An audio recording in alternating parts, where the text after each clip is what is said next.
Hello friends, welcome to GK Craze. Friends, जैसे कि आप सभी लोग जानते होंगे, रेलवे का ग्रुप डी एग्जाम में विज्ञान से 25 सवाल पूछे जाते हैं और उन 25 सवाल में से सिर्फ और सिर्फ भौतिक विज्ञान से ही 10 से 12 सवाल पूछे जाते हैं सारे शिफ्ट में। और उन 10 से 12 सवाल जो भौतिक विज्ञान से पूछे जाते हैं उनमें से 3 से 4 सवाल सिर्फ और सिर्फ न्यूमेरिकल के सवाल पूछे जाते हैं भौतिक विज्ञान के, जो कि फॉर्मूला से संबंधित है, यानी कैलकुलेशन से संबंधित सवाल सब पूछे जाते हैं।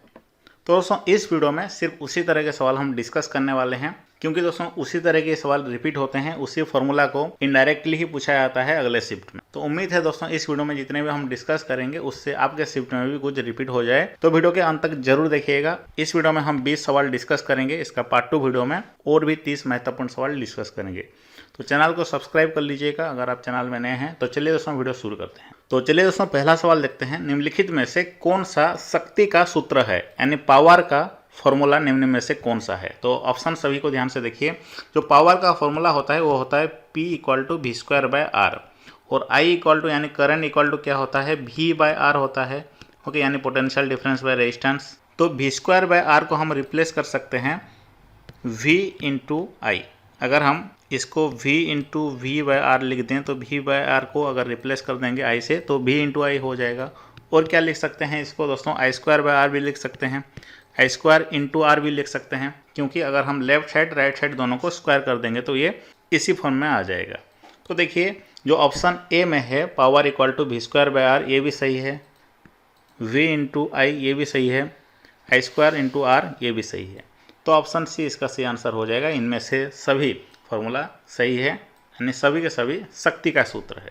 और दोस्तों, ये जो शक्ति क्या होता है, कार्य करने का दर को शक्ति कहते हैं। ये एक अदिश राशि है और इसका मात्रक क्या होता है, वाट होता है। तो शक्ति का जो फॉर्मूला है, बेसिक सा फॉर्मूला, कार्य बाय समय यानी जूल/सेकंड इसका यूनिट होता है। जूल/सेकंड को हम वाट कहते हैं, इसका यूनिट है। और दोस्तों ये भी पूछा जाता है एक अश्व शक्ति यानी 1 हॉर्स पावर इक्वल टू कितनी वाट होता है, तो 746 वाट होता है। ये सवाल भी दोस्तों बार बार ग्रुप डी का एग्जाम में ही पूछा जाता है। और ये भी याद रखिए 1 किलोवाट घंटा इक्वल टू कितना जूल होता है, तो 3.6 × 10⁶ जूल इसका सही आंसर होगा। ये सवाल भी दोस्तों 4 से 5 बार पूछा गया था 2018 का ग्रुप डी एग्जाम में। और 1 वाट घंटा इक्वल टू कितना जूल होता है, तो 3600 जूल होता है, इसको भी याद रखिए। और 1 वाट सेकंड इक्वल टू कितना जूल होता है, सिर्फ 1 जूल होता है। तो इसको नोट डाउन कर लीजिए। चलिए आगे बढ़ते हैं। दोस्तों नेक्स्ट क्वेश्चन है, एक एटमॉस्फेयर इक्वल टू कितना पास्कल होता है? तो काफ़ी आसान सवाल है, ये एक स्टैटिक सवाल है, इसको याद रखना है। तो इसका जो सही आंसर होगा ऑप्शन ए 1.01 × 10⁵ पास्कल होता है। ऑप्शन ए इसका सही आंसर है। ये सवाल भी कई बार रिपीट हुआ है, यहाँ पे देख सकते हैं। और ये भी याद रखिए, वायुमंडलीय दाब को किससे मापा जाता है, बैरोमीटर से मापा जाता है। ये सवाल भी कई बार पूछा जा चुका है। और ये जो एटमॉस्फेरिक प्रेशर है इसका ऐसा यूनिट क्या है, पास्कल है इसका यूनिट। तो इस नंबर को दोस्तों याद रखिएगा, 1.01 × 10⁵ पास्कल होता है 1 एटमॉस्फेरिक प्रेशर इक्वल टू। तो बढ़ते हैं नेक्स्ट सवाल की ओर। तो अगला सवाल दोस्तों देखने से पहले अगर आप हमारा एप्लीकेशन को डाउनलोड नहीं किए हैं तो अभी तुरंत ही कर लीजिए, क्योंकि दोस्तों यहाँ पे विज्ञान का पूरी कंटेंट आपको मिल जाएगा। देख सकते हैं जीव विज्ञान, भौतिक विज्ञान, रसायन विज्ञान, ये हिंदी में भी मिल जाएगा, इंग्लिश में भी मिल जाएगा, दोनों लैंग्वेज में मिल जाएंगे। और दोस्तों सबसे महत्वपूर्ण बात है, भौतिक विज्ञान के जितने भी सवाल TCS के द्वारा अब तक पूछे गए हैं उन सभी को एक साथ मैंने डाल दिया है। यहाँ पे आप देख सकते हैं मात्रक इकाई से जो सवाल सब पूछे गए थे, ऊर्जा या एनर्जी से संबंधित, यहाँ पे सभी को देख सकते हैं। इसी तरह आप प्रैक्टिस कर सकते हैं। सभी सवाल हमारा एप्लीकेशन में इसी तरह मैंने डाल दिया है, प्रैक्टिस कर सकते हैं। उसके बाद दोस्तों रिवाइज करने के लिए इसी तरह का एक PDF मिल जाएगा। और सब मिला करके 500 से भी ज़्यादा भौतिक विज्ञान के सवाल मैंने डाल दिया है। सभी को जरूर दोस्तों यहाँ से प्रैक्टिस कर लीजिएगा। टॉपिक वाइज मैंने डाला है जिससे कि दोस्तों आपको पढ़ने में भी आसानी हो। और बस इतना ही नहीं दोस्तों, जीव विज्ञान का भी मास्टर कंटेंट मैंने डाल दिया है, सभी का टॉपिक वाइज क्वेश्चन आंसर। और यहाँ पे मैंने एक्सपेक्टेड क्वेश्चन भी डाला है, प्रीवियस ईयर क्वेश्चन के साथ साथ फिजिक्स, केमिस्ट्री, बायोलॉजी सभी का दोस्तों एक साथ यहाँ पे मिल जाएगा। और सबसे महत्वपूर्ण है, करंट अफेयर का भी 10-15 मार्क सवाल पूछा जाता है, तो करंट अफेयर का भी सेक्शन मैंने बना दिया है। तो ये एप्लीकेशन दोस्तों आपको मिनिमम 30 से 40 मार्क स्कोर करने में जरूर मदद करेगा, इसलिए डाउनलोड कर लीजिए। इस वीडियो का डिस्क्रिप्शन बॉक्स में लिंक है। ये दोस्तों one and only group D exam के लिए ही डिजाइन किया गया है।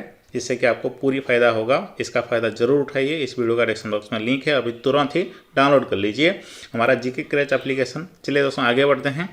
तो अगला सवाल देखते हैं, 1 मीटर किसके बराबर होता है? तो ऑप्शन को ध्यान से देखिए, इनमें से किसके बराबर होता है 1 मीटर? तो सही आंसर हो जाएगा दोस्तों ऑप्शन बी, 10⁻6 माइक्रोन के बराबर होता है 1 मीटर।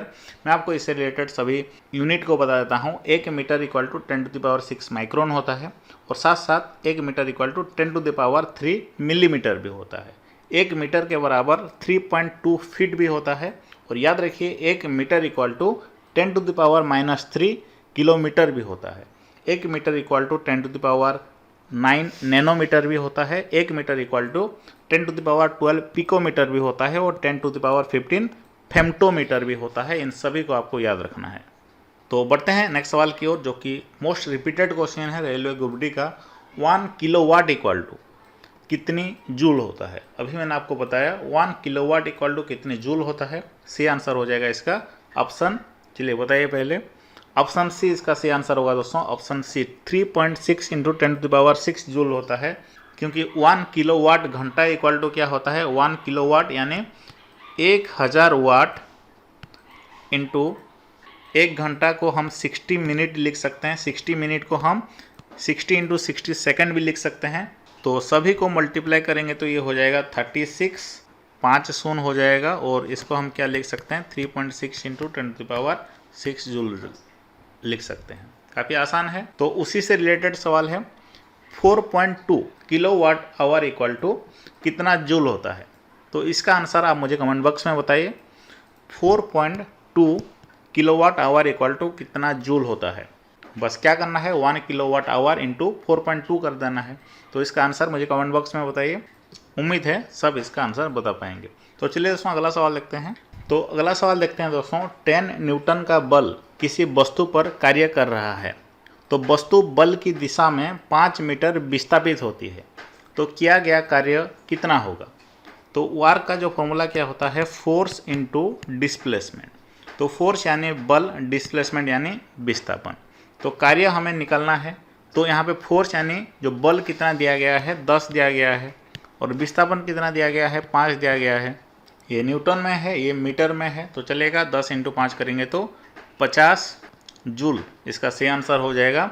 देखिए यहाँ पे हमें क्या निकालने बोला गया है, कार्य निकालने बोला गया है। तो जूल है, जूल इसका यूनिट होगा। तो ऑप्शन सी इसका सही आंसर होगा। आप बिना कैलकुलेशन से भी कर सकते हैं, क्योंकि देखिए ये 10 मीटर ये भी पॉजिटिव में है, ये भी पॉजिटिव में है और कार्य का ऐसा यूनिट जूल है। तो ऑप्शन सी इसका सही आंसर हो जाएगा और यहाँ पे नेगेटिव दिया गया है। तो नेक्स्ट सवाल है दोस्तों, यदि बल यानी जो फोर्स है 0 है तो इसलिए किया गया कार्य कितना होगा? तो जैसे मैंने अभी आपको बताया work equal to force into displacement होता है। तो अगर बल 0 है तो कार्य भी 0 होगा, क्योंकि 0 से हम विस्थापन को मल्टीप्लाई करेंगे तो वो 0 ही होगा। तो 0 इसका सही आंसर हो जाएगा। ऑप्शन बी सही आंसर है, याद रखिए। बढ़ते हैं नेक्स्ट सवाल की ओर। दोस्तों नेक्स्ट सवाल है, 800 किलोग्राम की एक कार द्वारा 5 मीटर पर सेकंड से 10 मीटर पर सेकंड वेग बढ़ाने में किया गया कार्य कितना होगा? तो ध्यान से देखिए, किया गया कार्य कितना होता है, जो गतिज ऊर्जा में परिवर्तन होता है उसको किया गया कार्य कहते हैं। तो दोस्तों जो गतिज ऊर्जा का फॉर्मूला क्या होता है, ½ mv² होता है। यहाँ पे गतिज ऊर्जा में परिवर्तन हुआ है तो क्या हो जाएगा, गतिज ऊर्जा में परिवर्तन का फॉर्मूला हो जाएगा ½ mv2 का स्क्वायर माइनस v1 का स्क्वायर। ओके, तो ये निकालना पड़ेगा दोस्तों। यहाँ पे क्या हो जाएगा, m की जगह पे 800 आ जाएगा। उसके बाद v2 क्या है 10 मीटर पर सेकंड और v1 क्या है 5 मीटर पर सेकंड। तो इसको सॉल्व करेंगे तो दोस्तों क्या आ जाएगा, 30,000 जूल आ जाएगा। ओके, तो 30,000 जूल को हम किलो जूल में कन्वर्ट करेंगे, क्योंकि जो आंसर यहाँ पे दिया गया है वो किलो जूल में दिया गया है। तो किलो जूल में कैसे कन्वर्ट करेंगे, हमको 1000 डिवाइड करना पड़ेगा। तो 1000 डिवाइड करेंगे तो ये 30 जूल हो जाएगा। यानी जो ऑप्शन ए है इसका सही आंसर होगा, 30 किलो जूल इसका सही आंसर है। ऑप्शन ए सही आंसर होगा। नेक्स्ट सवाल देखते हैं दोस्तों। नेक्स्ट सवाल है, त्वरण का एसआई इकाई क्या है? तो त्वरण का एसआई इकाई क्या है, ये सवाल देख सकते हैं कितनी बार रिपीट हुआ है, सिर्फ और सिर्फ रेलवे का ग्रुप डी एग्जाम में और एक ही साल में। तो इसका सही आंसर क्या होगा, तो इसका जो सही आंसर होगा दोस्तों मीटर पर सेकंड स्क्वायर। ऑप्शन सी इसका सही आंसर होगा। और त्वरण क्या होता है, किसी वस्तु के वेग परिवर्तन की दर को त्वरण कहते हैं। त्वरण एक सदिश राशि है और इसका SI मात्रक क्या होता है, मीटर पर सेकंड स्क्वायर होता है। तो इससे रिलेटेड कुछ और भी सवाल को डिस्कस कर लेते हैं। जैसे कि दोस्तों, दाब का इकाई क्या होता है, पास्कल होता है। बल का न्यूटन होता है। शक्ति का वाट होता है। क्षेत्रफल का SI इकाई क्या होता है, वर्ग मीटर होता है। आयतन का SI इकाई क्या होता है, घन मीटर होता है। चाल का मीटर पर सेकंड होता है। कोणीय वेग का रेडियन पर सेकंड होता है। और आवृत्ति का हर्ट्ज होता है। संवेग का किलोग्राम मीटर पर सेकंड होता है। इसको याद रखिए, ये भी बार बार पूछा जाता है। और आवेग का क्या होता है, न्यूटन पर सेकंड होता है, याद रखिएगा। चलिए बढ़ते हैं नेक्स्ट सवाल। दोस्तों नेक्स्ट सवाल है, औसत शक्ति निम्न में से किसका बराबर होती है। तो औसत शक्ति किसके बराबर होती है, कुल प्रयुक्त ऊर्जा डिवाइडेड बाय कुल समय। ऑप्शन डी इसका सही आंसर होगा, याद रखिए, इसके बराबर होती है। ऑप्शन डी सही आंसर है। दोस्तों नेक्स्ट सवाल है, एक घर में एक माह में 900 × 10⁶ जूल ऊर्जा की खपत हुई, तो इकाई में ये ऊर्जा कितनी है। तो एक इकाई के बराबर क्या होता है, एक इकाई यानी एक यूनिट के बराबर आप जानते होंगे 1 किलोवाट आवर होता है। तो 1 किलोवाट आवर यानी 3.6 × 10⁶ जूल होता है। तो यहाँ पे जो दिया गया है 900 × 10⁶ जूल, इसको हम यूनिट में कन्वर्ट करना है, यानी 1 किलोवाट आवर में कन्वर्ट करना, यानी किलोवाट आवर में इसको कन्वर्ट करना है। तो कैसे कन्वर्ट करेंगे, तो देखिए 1 किलोवाट आवर इक्वल टू इतना जूल होता है। तो इसको जब हम 3.6 × 10⁶ जूल से डिवाइड कर देंगे तो हमारा आंसर आ जाएगा इकाई यानी यूनिट में। तो डिवाइड करेंगे तो कितना होगा, देखिए 10⁻10⁶ कैंसिल हो गया। 900 डिवाइडेड बाय 3.6 कितना होता है, 250 होता है, यानी ऑप्शन डी इसका सही आंसर होगा, याद रखिए। ऑप्शन डी सही आंसर है। 250 यूनिट यानी किलोवाट आवर ऊर्जा का खपत हो रहा है ये घर में। दोस्तों नेक्स्ट सवाल है, 11 kg की एक वस्तु जब भूमि के 5 मीटर की ऊंचाई पर हो तब इसमें निहित ऊर्जा ज्ञात करें। तो इसमें निहित जो ऊर्जा होता है वो पोटेंशियल एनर्जी होता है, यानी स्थितिज ऊर्जा होता है। और स्थितिज ऊर्जा का फॉर्मूला क्या होता है, mgh होता है। तो दोस्तों m यानी मास यहाँ पे दिया गया है 11 kg। तो 11 × हाइट कितना दिया गया है, ऊंचाई, ये 5 मीटर पे है। 11 × 5 × g का वैल्यू दिया गया है 9.8। इन तीनों को मल्टीप्लाई करेंगे तो क्या आ जाएगा, देखिए 11 × 5 55 9.8, तो ये आ जाएगा दोस्तों 539 जूल। ऑप्शन ए इसका सही आंसर होगा। तो उम्मीद है ये आपको समझ में आया होगा, क्योंकि यहाँ पे जो ऊर्जा होगा वो स्थितिज ऊर्जा होगा, यानी पोटेंशियल एनर्जी होगा, और उसका फॉर्मूला क्या होता है, mgh। तो बढ़ते हैं नेक्स्ट सवाल की ओर। तो उसी तरह का ही सवाल है दोस्तों अगला सवाल, 11 kg की एक वस्तु जब भूमि से 6 मीटर की ऊंचाई पर हो तब उसमें निहित ऊर्जा कितनी होती है। तो इसका सही आंसर क्या होगा, तो चलिए दोस्तों मैं बता देता हूँ। वही सेम फॉर्मूला, पोटेंशियल एनर्जी यानी स्थितिज ऊर्जा इक्वल टू mgh। m यानी द्रव्यमान, यहाँ पे कितना दिया गया है, 11 दिया गया है। और उसके बाद ऊंचाई, ऊंचाई कितना दिया गया है, 6 मीटर दिया गया है। उसके बाद जो gravitation due to acceleration due to gravity वो कांस्टेंट होता है 9.8। सभी को मल्टीप्लाई करेंगे तो 646.8 हो जाएगा। ऑप्शन बी इसका सही आंसर है। दोस्तों नेक्स्ट सवाल है, किसी वस्तु की गतिज ऊर्जा 120 जूल है, तो गतिज ऊर्जा का फॉर्मूला क्या होता है, हाफ mv² होता है।